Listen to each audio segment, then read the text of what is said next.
반갑습니다. 새해 복 많이 받으시고요. 이제 드디어 기본 이론 과정으로 왔습니다. 자, 이제 기본서로 이제 진행을 하게 되는데, 일단 목차를 잠깐 좀 확인을 하죠. 목차. 기본서 앞부분에 보시면 민법 목차가 나와 있어요. 목차가. 목차 어디 있지? 예. 앞에서 한 몇 장 넘겨야 되는 이거 한 4장 5장 정도 넘기면은 이제 차례가 나와요. 차례. 예. 보시면 이제 민법 총칙부터 시작을 해가지고 이제 민사특별법 총 4편으로 구성되어 있다는 걸 먼저 파악을 하셔야 됩니다. 민법은 총 4개의 편으로 구성되어 있어요. 4편. 네, 요게 이제 민법 체계인데요. 제 1편에 나오는 게 민법 총칙입니다. 민법 총칙. 이게 제일 처음 시작이죠. 그리고 제 2편이 물권법입니다. 물권법 제 2편. 그리고 3편이 계약법이에요. 계약법. 그리고 마지막 제 4편이 민사특별법입니다. 이렇게 민법은 총 4개의 편으로 구성이 되어 있다는 것이죠. 자, 이 중에서 일단 우리 시험에서 가장 많이 출제가 되는 부분이 바로 여기죠. 물권법. 여기서 14문제가 출제가 돼요. 여기서 자그마치 14문제 출제. 그래서 입문 과정에서는 우리가 물권법부터 내용을 살펴봤었죠. 그리고 계약법에서 10문제가 출제가 됩니다. 이 물권법과 계약법에서 이 민법을 아우르는, 민법을 꿰뚫고 있는 이 권리를 여기서 공부하죠. 권리. 권리는 2가지가 있다 그랬어요. 물권과 채권이 있는데 이 중에서 물권에 대해서 다루는 것이 바로 이 물권법. 그리고 채권이 나오는 게 바로 이 계약법이었죠. 그리고 물권법에도 계약법에도 들어가기 애매한, 보다 더 추상적이고 포괄적 내용을 다루는 것이 총칙입니다. 내용이 추상적이라 그랬어요. 그래서 총칙에서도 10문제가 출제가 됩니다. 10문제. 네, 그리고 마지막으로 민사특별법에서 6문제. 이렇게 출제가 돼요. 이렇게 해서 총 합쳐서 40문제가 출제가 된다는 것이죠. 요번 기본 이론 과정에서는 그냥 순서대로 민법 총칙부터 해서 차근차근 진행을 해 나가보도록 하겠습니다. 자, 일단 우리 책에서 목차를 좀 확인을 하시되, 일단 여기서 우리가 제일 먼저 볼 민법 총칙 이 부분을 보게 되면 이 1편 속에는 총 6가지 장으로 또 구성되어 있어요. 보이세요? 1장이 뭐죠? 1장이 권리 변동. 요게 1장이에요. 1장 권리 변동. 그리고 2장이 법률 행위. 3장 의사표시, 4장 대리, 5장 무효와 취소, 6장 부관. 이렇게 총 6가지 장으로 구성이 되어 있습니다. 자, 그러니까 이 6가지 장 중에서 자, 오늘 민법 총칙 제1장에 나와 있는 권리 변동. 1장 권리 변동. 그다음에 2장 법률 행위. 그리고 3장이 의사표시예요. 의사표시. 4장이 대리고요. 대리. 무효와 취소. 그리고 마지막 6장에 나오는 이 부관이라고 하는 부분, 조건과 기한입니다. 네, 이렇게 6가지 장으로 구성되어 있고 여기 이걸 다 모았을 때 여기서 이제 10문제가 출제가 된다라는 것이죠. 자, 이 중에서 먼저 권리 변동, 요와 관련된 내용도 볼 건데, 권리 변동은 그 자체가 시험에 출제가 되는 부분은 아니에요. 단지 이제 이 안에서 기본적인 용어를 파악하고 그 용어들을 계속해서 써 나가야 되기 때문에 한 번 정도는 좀 보고 갈 필요가 있죠. 그래서 자세하게 볼 필요는 없고 그냥 이런 용어들이 있구나 정도를 파악하고 넘어가시면 됩니다. 그럼 먼저 권리 변동부터 바로 보겠습니다. 자, 권리 변동은 우리 기본서 26페이지서부터 시작이 되고 있어요. 권리 변동이 네, 저도 목이 안 좋아서요. 권리 변동. 자, 제1장 권리 변동이라고 돼 있는데 지금 작은 글씨로 타이틀 밑에 직접적 출제 비중이 낮다 그러죠. 그러니까 출제가 안 된다는 거죠. 10년에 한 문제 출제돼요. 10년에 한 문제. 근데 어차피 민법 전반적인 용어들이 등장을 하는 거기 때문에 뭐 한 번 정도는 봐두고 넘어갈 필요가 있다는 것이죠. 권리 변동입니다. 자, 먼저 권리가 변동된다는 게 뭐냐 이런 거예요. 자, 예를 들어 갑이 어떤 부동산, 예를 들어 토지, 어떤 토지의 소유권을 가지고 있다. 그러면 이 소유권이라는 것 자체가 권리거든요. 권리. 물권이죠. 권리. 자, 갑이 이렇게 권리를 가지고 있는 상태에서 을하고 매매를 해서, 자, 을하고 매매 계약을 체결해 가지고 그 매매를 원인으로 해서 매수인 을에게 이전 등기를 격려시키면, 이렇게 되면은 갑에게 있었던 소유권, 이 권리가 어떻게 되는 거죠? 을한테로 이전이 되는 거죠, 그죠? 이전. 자, 그러면 을이 등기를 통해서 소유권을 취득을 한 거니까 이로 인해서 을한테는 권리가 발생하죠. 발생. 을은 권리가 발생하게 된다. 자, 그러면 을한테는 권리가 발생했지만 갑 같은 경우는 취득했던 권리, 소유권 이거 어떻게 되는 거예요? 소멸해요. 소멸. 갑은 권리가 소멸했다. 왜냐하면 을한테 넘어갔으니까. 자, 그리고 현재 토지 소유자가 원래 갑이었지만 을로 변경됐어요. 이렇듯 권리의 발생과 변경과 소멸, 이 세 가지를 다 묶어서 우리가 권리가 변동이 됐다라고 말을 하는 거예요. 그러니까 권리 변동이 뭐냐라고 물어보면 그거는 그냥 권리의 발생과 변경과 소멸, 그걸 다 묶어서 뭐라고 한다? 변동이라고 하는 거예요. 변동이라고. 예. 자, 그래서 밑에 좀 내려와 보시면 파란 색깔 네모 이번에 권리 변동의 형태다라고 해서 첫째 줄에 지금 발생, 변경, 소멸의 형태로 나타나고 라는 말이 나오고 있죠. 네. 그래서 이것들을 한 개씩 보면 되는 거예요. 한 개씩. 자, 그래서 먼저 첫 번째로 나오는 게 먼저 발생이죠. 자, 그러면 권리 변동 중에서 이 발생이라고 하는 거에 대해서 발생. 아니, 권리가 발생했다는 건 권리를 취득했다는 거죠. 취득. 네. 권리가 취득이 된 거죠. 발생이에요. 근데 이 취득이요, 발생이요, 그게 두 가지가 있어요. 자, 일단 먼저 원시 취득이 있어요. 이 원시 취득이라고 하는 거는 어떤 권리를 최초로 취득하는 거예요. 최초로 취득했다. 그러니까 이전에는 권리가 전혀 없었는데 뭔가 새롭게 권리가 생겨난 거예요. 이전에 없었는데. 이 대표적인 게 이제 건물 신축이죠. 내가 A라고 하는 건물을 새롭게 신축해서 이 건물에 대한 소유권, 그러니까 권리를 취득했다면 이전에는 없었던 권리죠. 그 권리를 취득을 한 거예요. 이게 원시 취득이죠. 원시 취득. 자, 그래서 먼저 양괄호 1번으로 확인하면 원시 취득, 절대적 발생이다라고 되어 있습니다.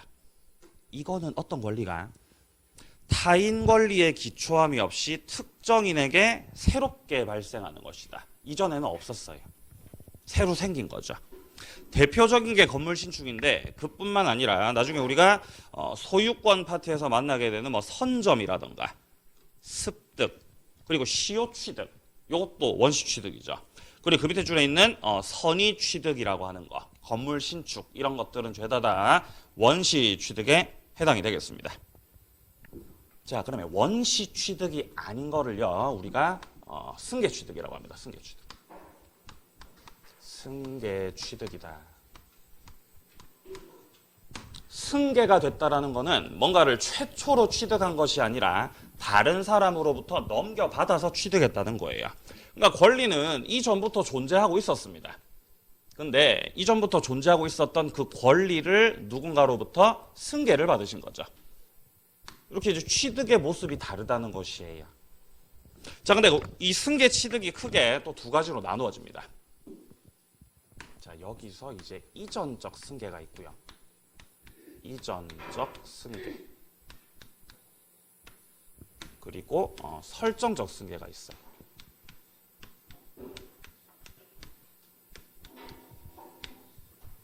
이전적 승계라고 하는 거는 어떤 하나의 원인으로, 예를 들어 갑이라고 하는 사람이 가지고 있었던 뭐 권리가, 예를 들어 소유권이 뭔가 하나의 원인으로 인해서 그 소유권이 전부 다 넘어가는 거. 갑이 가지고 있었던 소유권이 그대로 을한테 다 넘어가는 거. 이런 거를 이전이라 그러죠. 이전적 승계라고 표현을 해요. 자, 근데 설정적 승계라고 하는 게 뭐냐면 얘는요, 이런 거예요. 자, 갑이요. 어떤 물건에 대해서 소유권을 가지고 있었어요. 자, 그런데 갑이 가지고 있었던 소유권 전부가 을한테 다 넘어가는 것이 아니라, 예를 들어 전세권 설정 계약을 해서 갑의 물건에 대해서 을이 전세권자면, 을이 전세권자다라고 한다면은 갑이 물건에 대해서 가지고 있었던 소유권은 그 권능이 사용, 수익, 처분이 다 가능한 거죠. 자, 그런데 갑의 물건에 대해서 이렇게 전세권을 설정하게 된다라는 것은 갑이 가지고 있었던 권능 세 가지 중에서 요 사용 수익의 권능, 이거를 요렇게 을한테 넘기는 거거든요. 그러니까 권리를 전부 다 넘기는 겁니까? 권리의 내용 중 권능 일부만 넘기는 거예요. 일부만 넘기는 거죠. 이런 걸 설정적 승계라 그러는 거죠. 그래서 이런 계약을 가리켜서 전세권 무슨 계약이라고 하는 거예요? 설정 계약이라고 해요. 이런 걸 전세권 설정 계약이라. 그래서 이 설정적 승계라고 하는 것은 권리 전부가 싹 다 넘어가는 것이 아니라 권리 중 권능 일부만 이렇게 넘긴다는 것이죠. 아니, 그러면 을이 전세권을 취득한 게 아니라 만약에 그럼 뭐 저당권을 취득했다. 을이 저당권을 설정받았다라는 것은 사용수익 처분 권능 중에서 뭐만 넘기는 거죠? 처분이요. 요것만 요렇게 넘기는 거예요. 그래서 우리가 역시 저당권 무슨 계약이라고 하는 거예요? 설정 계약이라고 하는 거예요. 저당권 설정 계약이요. 자, 그래서 설정이라고 하는 거는 이 권리를 통으로 다 넘기는 게 아니죠. 일부만 넘긴다라고 파악을 하시면 되겠습니다.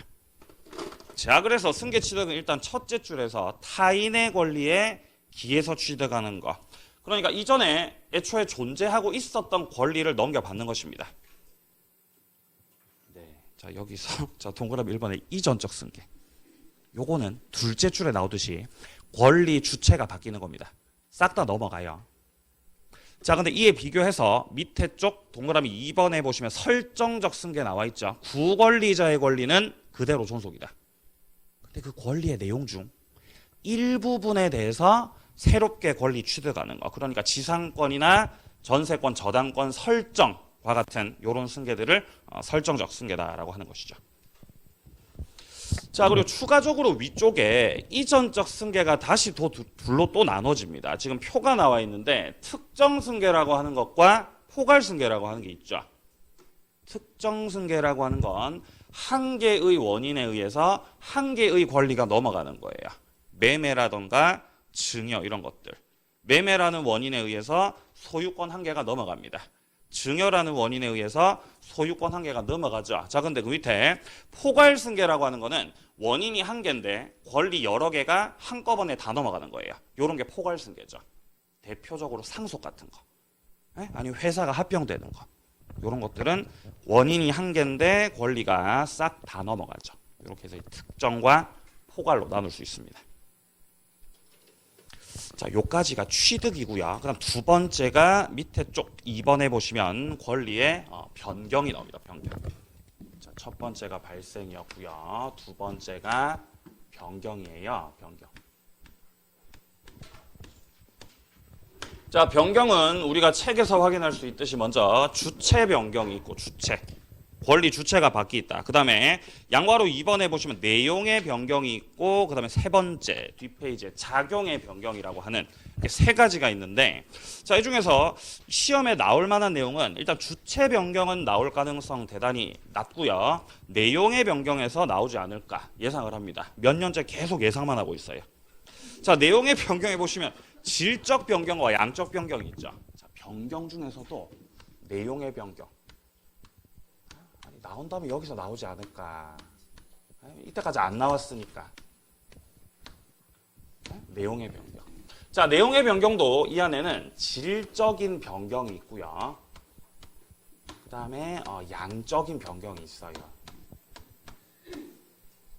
권리가 변경된답니다. 내용이 질적으로 변경될 수도 있고 양적으로 변경될 수도 있다. 자, 먼저 질적 변경은 이런 거예요. 자, 매매 계약을 체결했고요. 매매 계약을 체결했고 갑이 매도인이라고 한다면은 이 매도인 갑 같은 경우는 물건에 대해서 소유권을 매수인 을한테 이전시켜 줘야 되는 채무가 있죠. 그죠? 매매 계약을 했으니까. 그럼 을 같은 경우는 반대로 갑한테 소유권을 이전받을 수 있는 뭐가 있는 거예요? 권리가 있는 거예요. 권리가. 채권이. 자, 근데 갑이 을한테 넘기기로 했던 그 주택. 갑이 을한테 넘기기로 했던 그 주택이 어느 날 불나가지고 멸실돼 버리면 주택이 멸실돼 버리면 후발적 불능돼 버리기 때문에 갑은 더 이상 주택을 을한테 넘겨줄 수 없는 거죠. 그럼 이 채무가 바뀌어요. 그 모습이 바뀐다는 거예요. 뭘로 바뀌냐면은 손해배상 채무로 바뀌는 거예요. 갑의 잘못으로 인해서 주택이 멸실되면은 채무 불이행에 해당되기 때문에 갑의 채무가 손해배상 채무로 질적으로 변경되는 겁니다. 그럼 마찬가지로 을도요. 갑을 상대로 해서 주택 소유권 이전시켜 달라는 채권이 있었는데 이 채권도 역시 질적으로 변경된다는 거예요. 손해배상을 청구할 수 있는 채권으로 바뀐다라는 것이죠. 이런 거를 질적인 변경이라고 합니다. 질적 변경. 그러면 갑은 이 전에는 이제 주택을 넘길 채무를 지고 있었지만 이제는 뭐를 줘야 된다는 거예요? 손해를 배상하셔야 된다는 거예요. 에? 질적으로 바뀌었다는 거지. 자, 근데 양적 변경은 이런 거예요. 양적 변경은. 자, 갑이 어떤 물건에 대해서 소유권 가지고 있다는 것은 이 소유권, 이 안에는 권능이 세 가지죠. 물건에 대한 사용, 수익, 처분의 권능이 다 있거든요. 자, 이렇게 권능이 세 가지가 다 있는데 이 상태에서 만약에 저당권이 설정이 되면 을이 갑의 부동산에 저당을 잡아버리게 되면은 이 처분의 권능이 누구한테 넘어가는 거예요? 을한테 넘어가는 거예요. 그죠? 그러면 원래는 사용수익 처분을 다 할 수 있는 소유권이었는데 그 내용이 양적으로 줄어들었다는 거죠. 양적으로 쪼그라드는 거예요. 이게 양적 변경이에요. 나중에 갑이 을한테 변제를 다 해가지고 이 저당권이 소멸돼 버리고 을이 가지고 있었던 처분의 권능이 다시 이렇게 회복이 되면은 이렇게 쪼그라들어 있었던 소유권이 다시 어떻게 되는 거예요? 에? 다시 양적으로 팽창한다는 거죠. 이런 걸 양적 변경이라 그러는 거예요. 자, 그래서 먼저 질적 변경부터 확인을 하면 권리가 질적으로 변하는 거다. 자, 그래서 물건 인도 목적으로 하는 채권이 손해배상 채권으로 바뀌었다는 거죠. 물건이 멸실돼서 그런 거예요. 자, 동그라미 2번에 양적 변경은요. 자, 첫째 줄 오른쪽 가보시면 소유권 객체에다가 제한 물권이 설정이 되었다. 지상권이나 전세권이나 저당권 등이 설정이 되었다. 그러면 소유권이 양적으로 줄어들겠죠? 양적으로 줄어든다. 그랬다가 다시 나중에 그 제한 물권이 소멸하고 나면은 줄어들었던 소유권이 다시 팽창을 하게 된다. 이런 게 이제 양적인 변경이다라는 것입니다. 자, 다음 이제 뒷페이지로 가셔가지고 양괄호 3번입니다. 작용의 변경이죠. 권리 효력 변경이다. 자, 이거는 임차인이 대항력을 갖췄다라던가 아니면은 선순위 저당권 소멸해서 후순위 저당권자가 순위 승진하는 거. 요런 게 작용 변경이에요. 안 나올 겁니다, 아마 이거는. 이전에 한번 나왔거든요. 안 나와요, 안 나와요. 나온다 그러면 여기서 나 분명히 여기서 나옵니다. 분명히 나온다면. 확신해요. 저 여기서 분명히 나와요, 여기서. 이 둘 중에 한 개. 근데 어차피 10년에 한 번씩 나오는데 우리 시험하고는 아마 상관이 없을 것이다. 자, 그다음 밑에 세 번째입니다. 이제 권리 소멸이죠, 소멸. 자, 발생되고 변경되고 마지막이 이제 소멸되는 건데 이 소멸은요. 밑에 표에서 확인할 수 있듯이 절대적인 소멸이 있고 상대적 소멸이 있죠. 절대적 소멸이라고 하는 거는 지구상에서 없어지는 거예요. 네? 지구상에서 완전 없어져 버렸다. 완전히 없어지는 거, 완전히 없어지는 거. 대표적인 게 목적물 멸실이죠. 멸실. 자, 그리고 그 밑에 뭐 혼동이라던가 소멸시효 이런 것들은 절대적 소멸이에요. 근데 상대적 소멸이라고 하는 건 권리 주체가 바뀐다는 거예요. 권리 주체가. 그러니까 갑이 가지고 있었던 소유권을 을한테 요렇게 넘기면 소유권 요렇게 넘기시면은 을은 소유권 취득하죠? 근데 갑은 소유권 어떻게 돼야? 상실. 근데 지구상에서 없어진 게 아니라 갑한테서 없어진 거죠. 이런 게 이제 상대적 소멸이라는 거예요. 상대적 소멸. 자, 여기까지 해서 발생과 변경과 소멸 내용 가볍게 살펴봤습니다. 너무 자세하게 보지 마세요. 이런 거는요. 예. 아니 왜 자세하게 보지 말라고 하는 거예요. 어차피 안 나올 거니까요. 예? 안 나옵니다. 안 나와요. 자, 응용을 좀 해보죠. 응용을.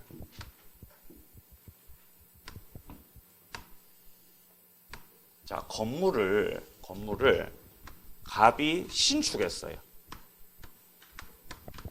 갑이 건물을 신축을 하셨거든요. 그러면 갑은 소유권 취득이죠. 예? 이거 무슨 취득이에요? 예, 원시 취득. 최초로 취득한 거예요. 자, 이전에는 없었던 권리를 갑이 새롭게 최초로 취득을 하였습니다. 자, 근데 여기서 갑이 신축한 이 건물을 다른 사람한테 팔면 매매 계약을 통해서 을한테 이전 등기를 경용시켜서 소유권이 을한테 이전됐다라고 하면 을은 원시 취득이 아니죠. 을은 무슨 취득이에요? 예, 승계 취득이죠. 승계 취득. 자, 근데 승계 취득 중에서도 설정적 승계가 아니라 이전적 승계. 이전적 승계. 그리고 이전적 승계 중에서도 이거는 상속이 아니라 매매라는 한 가지 원인으로 한 개 소유권만 넘어온 거기 때문에 특정 승계에 해당이 된다라고 봐야 되겠죠. 자, 근데 이 상태에서 을이 건물을 취득한 그 이후에 이 건물을 담보로 제공하고 돈 빌려 쓰시면, 즉 을이 소유하고 있던 이 목적물에 저당권 설정이 되면, 병에 저당권이 들어오게 되면은, 이렇게 되면 병이 저당권을 취득한 것은 승계 취득 중에서도 이전적 승계가 아니라 무슨 승계라고? 네, 설정적 승계라고. 설정적. 병의 취득이 설정적 승계 취득이라는 거죠. 왜냐하면 을이 가지고 있었던 사용수익 처분의 권능 중에서 그 처분이라고 하는 요 권능만 병한테 요렇게 넘어간 거기 때문에 요거는 설정적 승계 취득에 해당이 되는 것이죠. 그러면 을이 가지고 있었던 소유권은, 을이 가지고 있었던 소유권은 내용상 변경이 있는 거예요. 내용상 변경이. 그죠? 양적 변경, 질적 변경. 자, 을이요. 목적물에 대해서 사용, 수익, 처분. 이걸 다 할 수 있었죠? 근데 뭐가 넘어갔어요, 병한테? 처분이 넘어갔거든요. 그럼 이게 어떻게 되는 거예요? 내용이. 양쪽으로 이렇게 쪼그라드는 거죠. 그런 게 이제 양적 변경이라는 거죠. 양적 변경. 자, 그리고 을은 갑과 매매를 해서 권리를 취득했지만 갑 같은 경우는 취득했었던 소유권 상실된 거죠. 소멸이라는 거죠. 소멸, 갑은. 근데 지구상에서 없어진 건 아니죠. 그러니까 절대적 소멸, 상대적 소멸. 상대적 소멸이라는 거죠. 이런 거예요. 네, 그래서 뭐 이 정도를 할 수 있다라고 한다면은 이쪽 파트는 더 이상 우리가 이제 볼 필요는 없습니다. 자, 여기까지 해서 첫 번째 민법 총칙 첫 번째 제1장이었죠. 권리 변동과 관련된 내용들을 살펴봤습니다. 칠판 좀 닦겠습니다.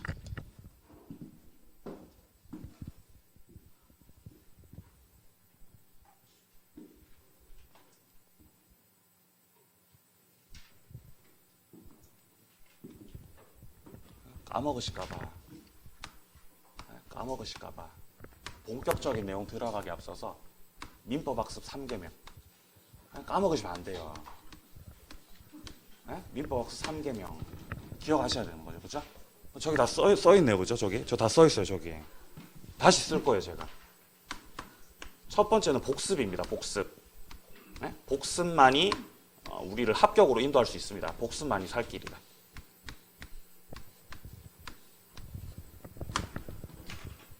자, 복습을 할 때는 각자의 방법이 있겠지만 제가 생각하는 가장 좋은 복습은 정독이다. 정독. 책을 읽는 겁니다. 책을 읽는다. 책을 읽을 때 책을 전부 다 읽지 마시고 제가 수업 때 언급했던 부분 있죠. 거기다 줄 쳐놓으셨다가 거기만 보시는 거죠. 거기만. 지금 우리 이 기본서가 보시다시피 두껍고 양이 많기 때문에 제가 1, 2월 순환 과정을 거치면서 모든 내용을 다 다루지 않아요. 중간중간에 건너뛴단 말이에요. 왜 그렇게 하는지 아세요? 에? 단계적으로 접근할 필요가 있고 시간도 부족하기 때문에 4월까지로 해가지고 이제 책이 다 한번 싹 전부 다 보게 되는 거지 한 번에 막 처음부터 끝까지 세세하게 다 보지 않는다고요. 그러니까 제가 수업 때 보는 부분 있죠. 언급한 부분. 그 부분만 위주로 해서 정독을 하시라는 거죠. 자, 그리고 정독을 하시되 내용이 이해가 되면 좋습니다. 그러면 반복하시면 돼요. 반복이 사실 힘든 거죠, 이게. 왜냐면 이제 인간의 뇌는 항상 새로운 걸 계속 갈망을 하기 때문에 같은 내용 반복하면은 머리가 이제 아우 너 싫다 막 이렇게 거부하거든요. 참으셔야 돼요. 자, 근데 문제는 정독을 했을 때 이해가 안 될 때입니다. 이해가 안 될 때. 뭔 말인지 모르겠다. 이때 제가 추천드리는 방법이 바로 동영상이에요. 그때 동영상 보시라는 거죠. 네. 자, 그러니까 동영상을 볼 때도 동영상을 처음부터 끝까지 다 볼 수도 있겠지만 그런 것보다도 이해가 되지 않는 부분을 찾아서 거기만 보시라는 거죠. 제가 생각하는 학습 방법입니다. 개인 따라 차이 있을 수 있어요. 반드시 복습하셔야 됩니다. 자, 두 번째. 이 분량을 늘리면 안 된다 그랬어요. 분량을 뭐 하시라고? 줄이시라고. 분량을 줄인다. 자, 그래서 제가 지금 이제 우리 기본 이론 과정 들어갔는데 우리가 이 전에 봤었던 인문서 있죠? 인문서 어떻게 하라 그랬어요? 예? 버리지 마세요. 그냥 꽂아 놓으세요. 인문서 보지 마시라는 거죠. 인문서 보지 마시기 바랍니다. 인문서. 아니 인문서를 왜 안 봅니까? 인문서 보지 마세요. 인문서는 내용이 빠져있기 때문에 굳이 볼 필요가 없고 오히려 공부하는데 방해가 됩니다. 지금 현 시점에서는. 이제는 기본서 보셔야 돼요. 지금 보고 있는 책. 요거를 보세요. 그리고 인문서를 보지 않는 것조차도 분량 줄이는 거죠. 기본서를 될 수 있으면 단권화를 통해서 여기서 모든 개념을 다 파악해 보겠다라는 마음가짐으로 일단 4월까지 하시라는 거죠.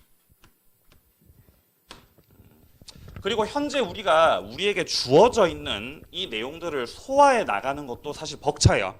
그러니까 뭐 이렇게 다른 학원이나 다른 뭐 인터넷 이런 데를 다니시면서 자료를 늘리시고 교재 늘리시고 하는 것 자체가 별로 좋은 방법이 아닙니다. 그렇게 되면 합격이랑 멀어지는 거예요.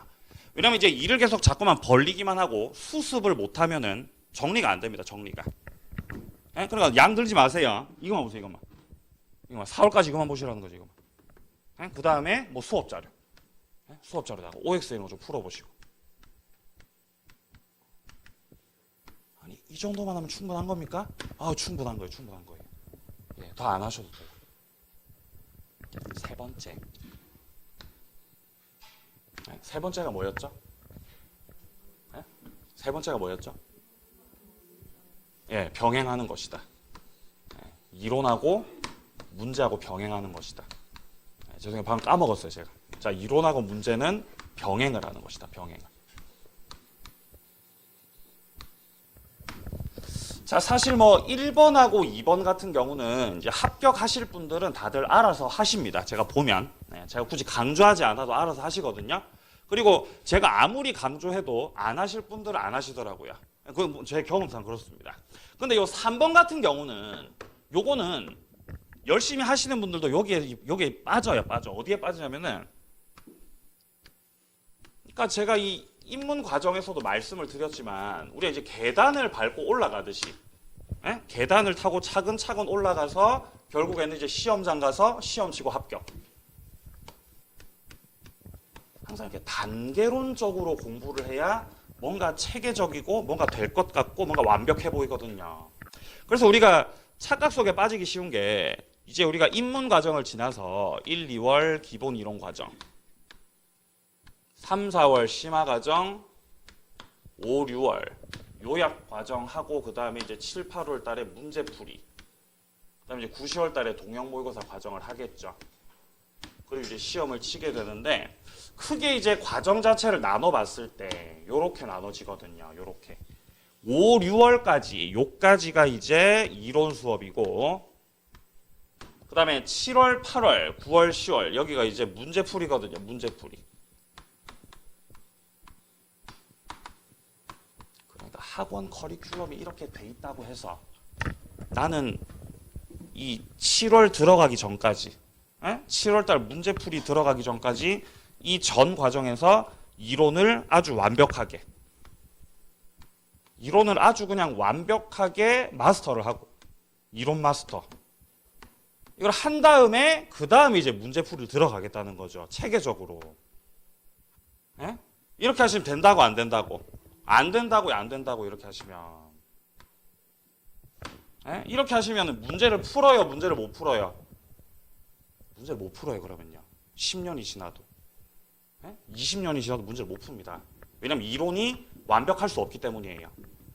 이론을 완벽하게 정리한다는 것은 불가능합니다. 그러니까 이론이 조금 잡힌다 싶으면 바로바로 문제로 들어가야 돼요. 그래서 오히려 우리가 기본서나 이런 요약집뿐만 아니라 문제를 풀면서 문제풀이 과정에서 우리가 몰랐던 내용들을 보다 더 세밀하게 보다 더 확실하게 알 수 있는 측면들이 있기 때문에 항상 공부를 할 때 이렇게 막 단계론적으로만 생각하시면 안 된다는 거. 이렇게 계단 밟고 올라가듯이 이 다 깨부셔야 된다는 이런 것들을 이런 것도 깨부시고 항상 이론과 문제를 병행하셔야 돼요. 그러니까 그날 당일 학습한 거 있죠. 당일 학습한 거를 바로바로 빠르게 문제로 접근을 해서 내용을 좀 더 확실하게 파악을 하고 문제를 풀다가 모르는 내용이 있다. 그러면은 다시 또 이론으로 돌아가서 또 정리하시고 이런 과정들을 계속적으로 반복해 나가셔야 된다는 겁니다. 그래서 제가 매 주마다 OX 드린다고 했었죠? 오늘 받으셨어? 오늘? 간다냐? 예. 이게 아마 2월 달까지는 이제 OX로 나갈 거고 3월 달부터는 이제 객관식 문제로 나갈 거예요. 그래서 매 주마다 문제를 드리는 이유가 바로 여기에 있습니다. 요 3번 때문에, 3개명 때문에. 네. 자, 그럼 이제 본격적으로 법률행위 들어갑니다. 이제 28페이지. 자, 28페이지 오시면요. 제2절에 권리 변동의 원인이다 라고 되어 있죠. 권리 변동의 원인. 자, 3단계인데요. 3단계.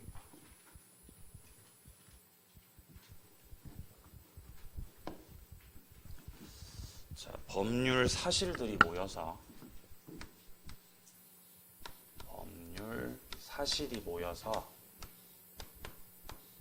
사실들이 모여가지고요.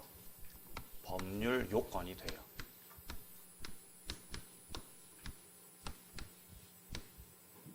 그리고 법률 요건을 갖추게 되면은 법률적 효과가 발생을 하게 된다. 이게 3단계죠. 3단계.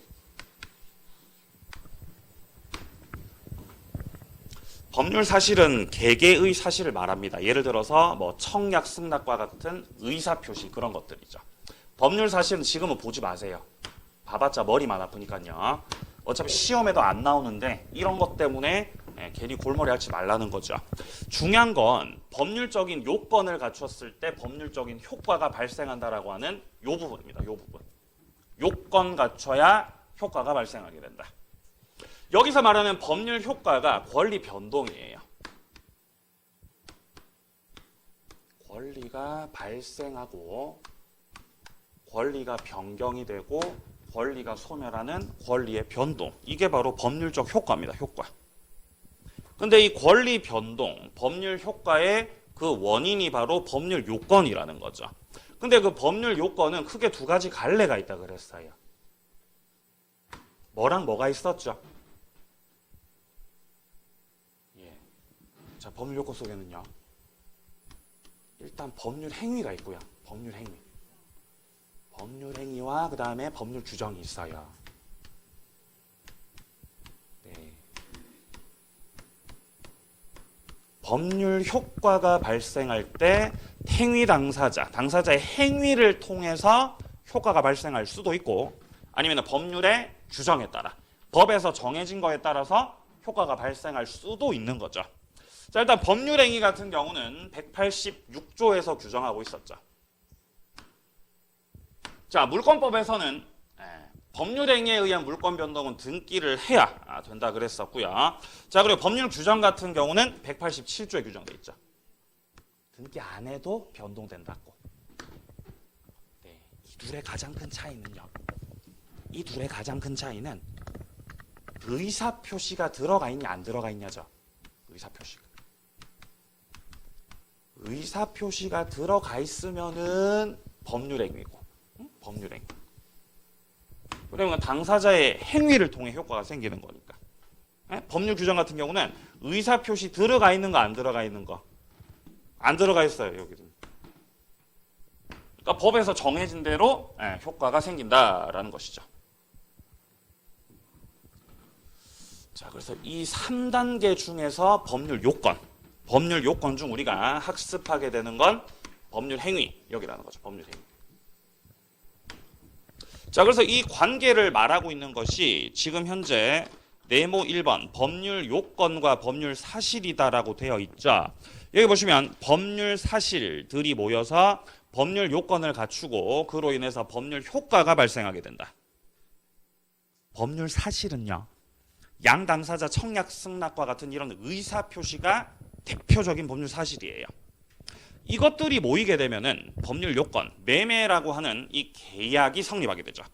그리고 그로 인해서 양 당사자에게 채권 채무가 발생하게 된다. 이게 이제 효과 발생입니다.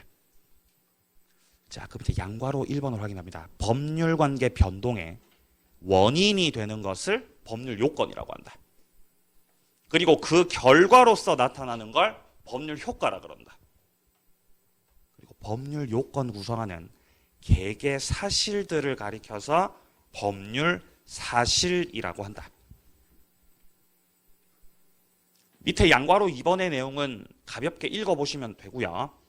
자, 그리고 이제 오른쪽 페이지 와보시면 네모 2번에 법률 사실이다라고 해서 뭐 여러 가지 많이 나와 있거든요. 이런 거 보지 마시라는 거죠. 이런 거. 이거를 지금 보게 되면 이제 머리만 아프기 때문에 보지 마세요. 나중에 필요한 부분만 말씀드리고 정리하고 넘어갈 거니까요. 지금 보지 마세요. 자, 그럼 문제 한번 풀어볼까요? 30페이지 밑에 쪽. 자, 30페이지 밑에 쪽 28회 기출 예제 한번 풀어보겠습니다. 다음 중 서로 잘못 짝지어진 거. 1번에 저당권 설정은 이전적 승계다. 맞습니까? 설정적 승계죠. 이런 식으로 출제됐다는 거죠. 예. 1번 바로 정답이었어요. 자, 이번에 소유권 포기는 상대방이 없는 단독 행위. 맞습니다. 상대방 없는 단독 행위는 유언, 재단법인 설립, 소유권 포기. 세 가지가 있었어요. 유, 재, 포. 자, 3번 아직 안 봤고요. 자, 4번 봅니다. 무주물의 선점. 요거는 원시 취득 맞습니다. 자, 5번도 아직 안 봤죠. 자, 이까지 권리 변동 마무리하고요. 자, 이제 제 2장으로 넘어갑니다. 법률 행위로 갑니다. 32페이지입니다. 자, 이제 2장으로 옵니다. 법률 행위.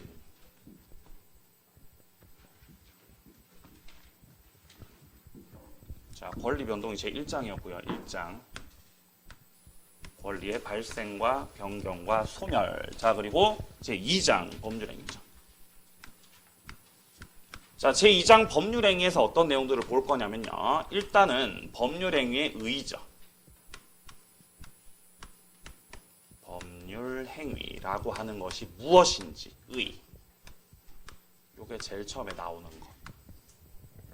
그 다음에 법률행위도 다 같은 법률행위 아니거든요. 자, 법률행위도 종류가 있다. 자, 그 다음에 법률행위의 요건. 성립 요건과 법률행위를 유효로 만드는 요건이 있었습니다. 자, 그리고 법률행위의 목적. 마지막으로 법률행위의 해석까지.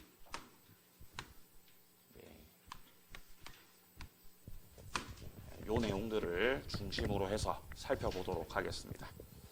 법률행위 목적 전까지 나오는 것들은 어차피 다 베이스에 해당이 되는 것이고 실질적 시험 범위 들어가는 것은 여기입니다. 목적. 그리고 그 다음에 많이 나오는 게 요 해석이에요. 해석. 법률행위 해석과 관련된 거. 여기 위주로 좀 정리를 해주시면 되겠습니다. 자, 우리 책에서도 확인할 수 있죠. 32페이지에 법률행위 의부터 나오고 있고요. 그 다음에 오른쪽에 제2절 종류. 자, 그 다음에 이제 뒤로 좀 더 가보시면은 법률행위의 37페이지 요건이 나오고 있고, 그 다음에 39페이지에 목적. 여기서부터가 실질적 시험 범위. 자, 그 다음에 맨 뒤에 가보시면 이제 해석이 나와요. 해석이. 해석 어디 나오죠? 왜 이렇게 52페이지 나오는 거죠. 해석은요. 이렇게 이제 법률행위가 구성이 되어 있다라는 것입니다. 자, 그럼 순서대로 먼저 의부터 한번 살펴보죠. 법률행위 의부터. 자, 32페이지에 보시면 중간에 네모 2번에 보시면 법률행위와 의사표시다라고 되어 있는데 여기서 양괄호 1번을 확인합니다. 법률행위라고 하는 건 의사표시를 필수 요소로 하는 법률 요건이다. 그러니까 법률행위는 법률 요건이긴 법률 요건인데 뭐가 반드시 들어간 법률 요건이다. 예, 의사표시가 들어가 있는 법률 요건이라는 거죠. 즉, 그 밑에 줄 오른쪽, 즉 의사표시가 없는 이 법률행위라고 하는 것은 존재할 수가 없다는 것이에요. 반드시 의사표시 들어가 있어야 돼요. 자, 의는 여기서 끝입니다. 더 볼 필요 없어요. 자, 오른쪽 제2절입니다. 법률행위 종류입니다. 자, 법률행위 종류, 법률행위를 분류할 때 일단 첫 번째 분류의 기준은 의사표시 수에 따라 분류하는 거죠. 자, 법률행위 종류를 살펴볼 때는요. 먼저 의사표시 수에 따라 분류한다. 법률행위가 되려면 반드시 의사표시가 들어가야 되는 것이고 그 의사표시가 한 개인 법률행위가 있었으니 그것이 바로 단독행위라고 하는 것이죠. 혼자서 하시는 것.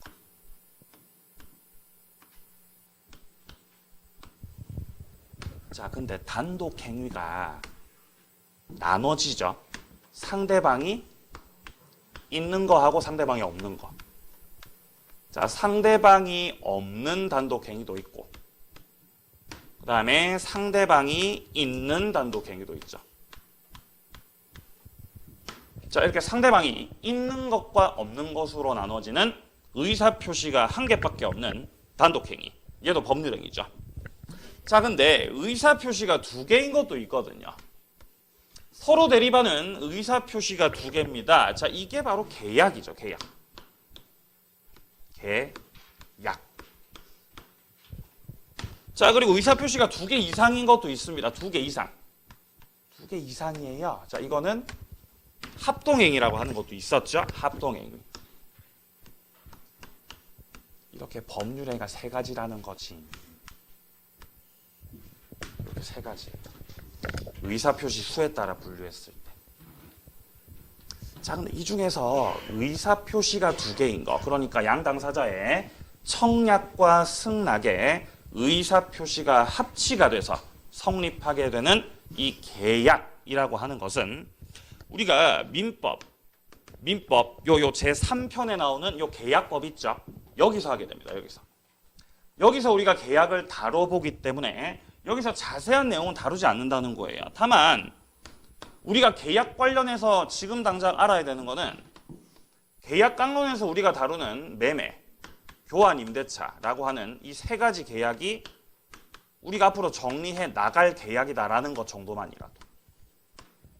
네, 자세한 내용은 계약법 나중에 제3편에서 만나도록 하겠습니다.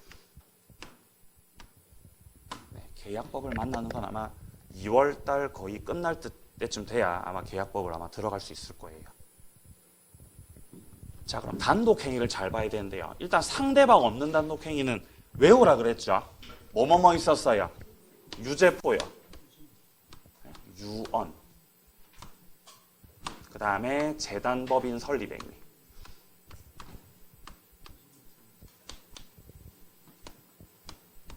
그 다음에 소유권 포기. 소유권 포기해버리기. 이 세 가지가 상대방이 없는 단독행위죠. 유죄포라 그랬어요. 외우세요. 유언, 재단법인 설립행위, 소유권 포기, 유죄포. 자, 그리고 상대방이 있는 단독행위는 앞으로도 계속해서 만나게 되겠습니다. 일단 우리가 나중에 의사표시 파트 들어가면은 취소라고 하는 거죠. 취소. 상대방이 있는 단독행위입니다. 추인권을 행사한다. 상대방이 있는 단독행위입니다. 철회하겠다. 철회. 상대방 있고요. 그리고 뭐 해제를 한다. 해제. 해지를 하겠다. 네, 이런 것들은 다 상대방이 있는 단독행위들이 되겠습니다. 대부분 형성권들이죠. 일방적 권리 행사로 효력 자체를 만들거나 없애버리거나 하는 것들입니다. 자, 그리고 합동행위라고 하는 건 의사표시가 2개 이상이라 그랬는데 대표적으로 여기는요. 사단법인 설립행위가 있어요. 사단법인 설립행위. 재단법인 말고 사단법인을 설립하시는 거.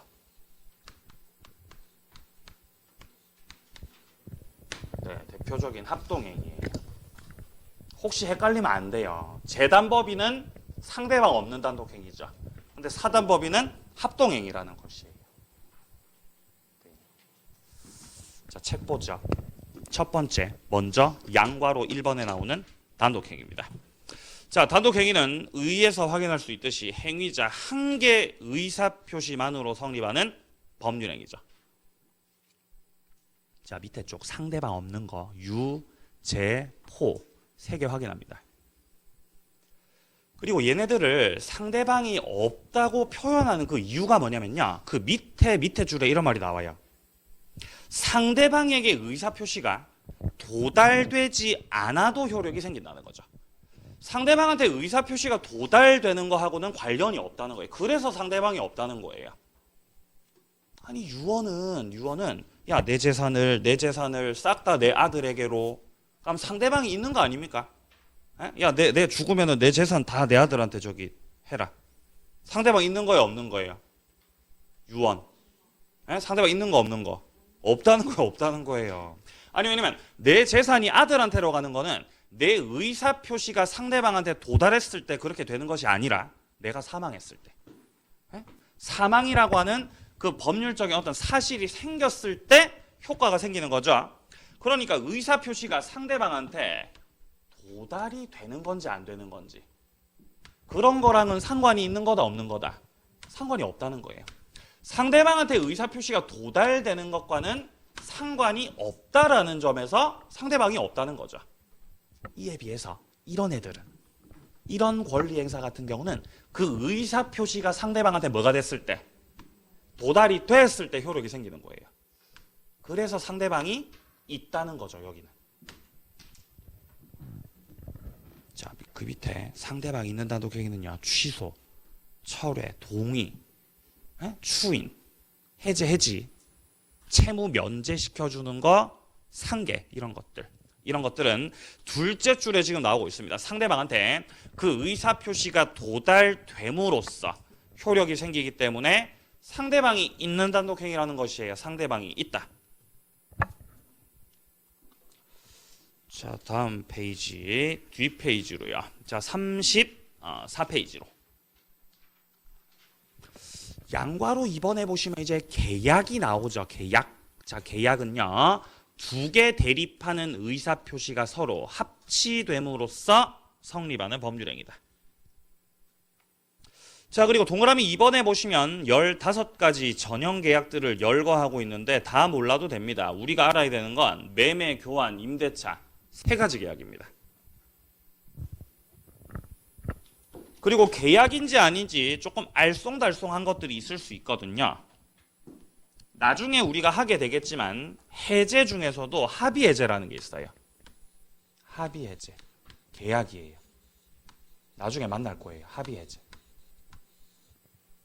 해제권을 행사한 거다. 합의해가지고 해제하는 거다. 합의해가지고 해제하는 거. 이렇게 합의라던가 뭔가 협의라는 말 들어가면은 다 계약이라고 생각하시면 돼요. 계약이라고. 그리고 예약이라고 하는 게 있어요. 매매 예약. 이것도 계약이에요. 예약이라고 하는 거. 나중에 계약법 가서 만나게 됩니다. 예약이라고 하는 거. 일단 이런 게 있구나. 정도만 봐두세요. 자, 밑으로 양과로 3번입니다. 합동행위. 이거는 서로 대립하는 게 아닙니다.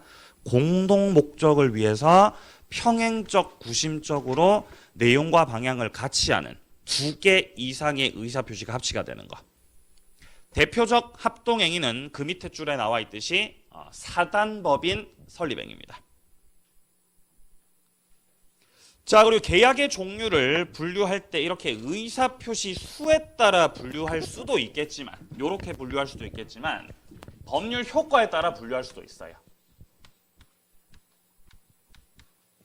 법률 효과에 따라 분류할 수도 있다라는 거죠. 네, 여기까지만 하고 쉴 테니까 힘내세요. 자, 당사자들이 먼저 약정을 해요. 갑과 을 사이에서 매매 계약을 체결을 하는 거죠. 매매. 자, 매매 계약이 체결되었다라는 것은 갑과 을이 계약의 내용대로 이행을 하겠습니다라는 것을 약정하는 거죠. 약속한다. 약속을 한다. 자, 그러면 아직 이행을 한 거예요? 이행하기 전 단계예요? 이행하기 전 단계거든요. 일단 매도인 갑 같은 경우는 물건의 소유권을 당신한테 제가 넘겨드리겠습니다 라고 약정. 그리고 매수인 을 같은 경우는 여기에 대응해서 나는 그러면 대금을 지급하겠습니다 라는 것을 약정. 이렇게 약속을 하는 단계. 즉 양 당사자들에게 채권 채무만이 발생하는 그 단계를 가리켜서 채권행위라고 하죠. 채권행위.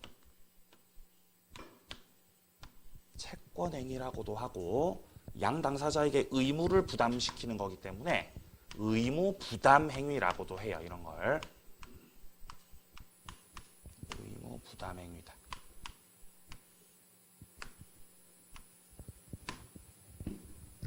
자, 근데 나중에 이제 시간이 흐르면 이전에는 약속까지만 했지만 이제는 실질적으로 이제 이행을 하게 되죠. 이행을. 갑이 을한테 물건의 소유권을 이전시키고, 자, 소유권 이전 등기를 해주고 갑이 을한테. 그리고 을 같은 경우는 여기에 대응해서 뭐 대금을 지급을 하고 이런 것들. 아니면 계약이 매매 계약이 아니었다. 뭐 전세권 설정 계약이었다라고 한다면은 전세권을 설정을 하는 그 행위. 뭐 저당권을 설정을 하는 그 행위. 이런 식으로 이제 실질적인 이행을 하고 물권을 변동시키는 종국적 행위. 이런 것들을 처분행위라고 한다. 처분행위. 그래서 크게 채권행위하고 이렇게 처분행위로 나눌 수 있는 거예요. 뭐에 따라 분류되는 거죠, 지금? 법률 효과에 따라 효과. 예. 자, 근데 이 처분행위가 이 안에 들어가게 되면은 물권행위가 있지만 물권행위가 있는데 물권행위뿐만 아니라 준물권행위라고 하는 것도 있거든요.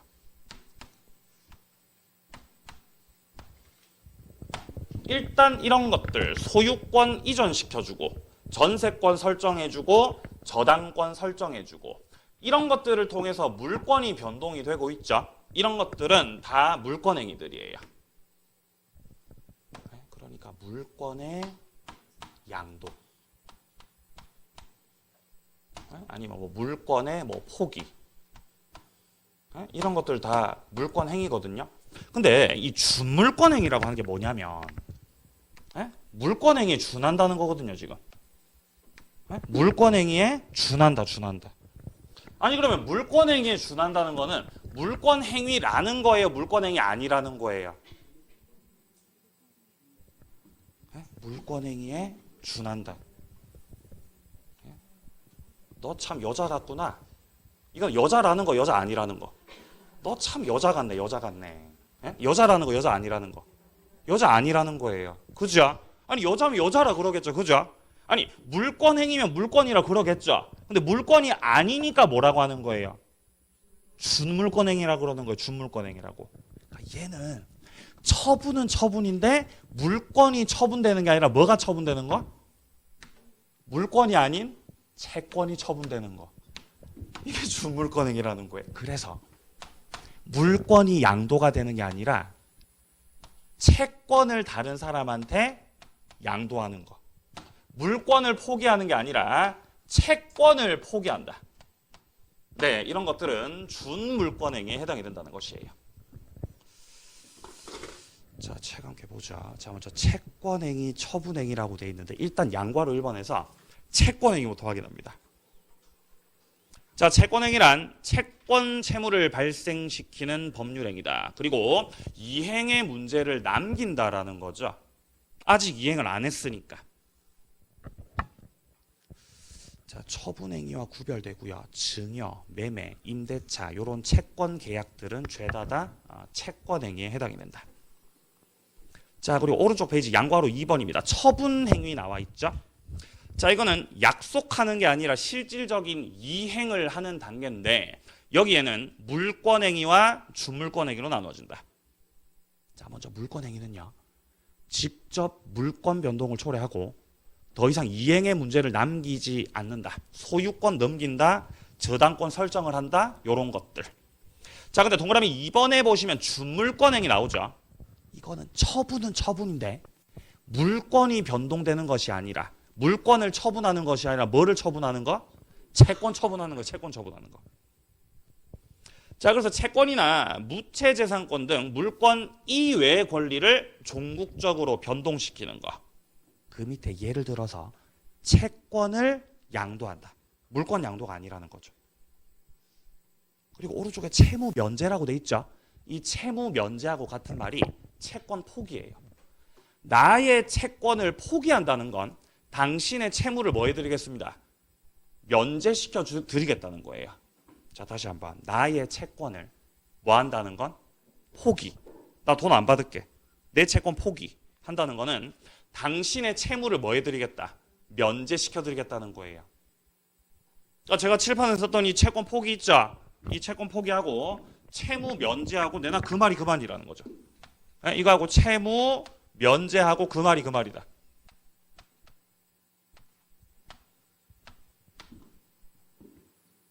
네, 첫 시간부터 너무 빡세게 달려서 죄송합니다. 네, 다음 시간부터는 조금 좀 릴렉스하게 가겠습니다. 자, 법률행위 요건은 37페이지서부터 나오죠. 여기서부터 조금 쉬었다가 이어가도록 하겠습니다.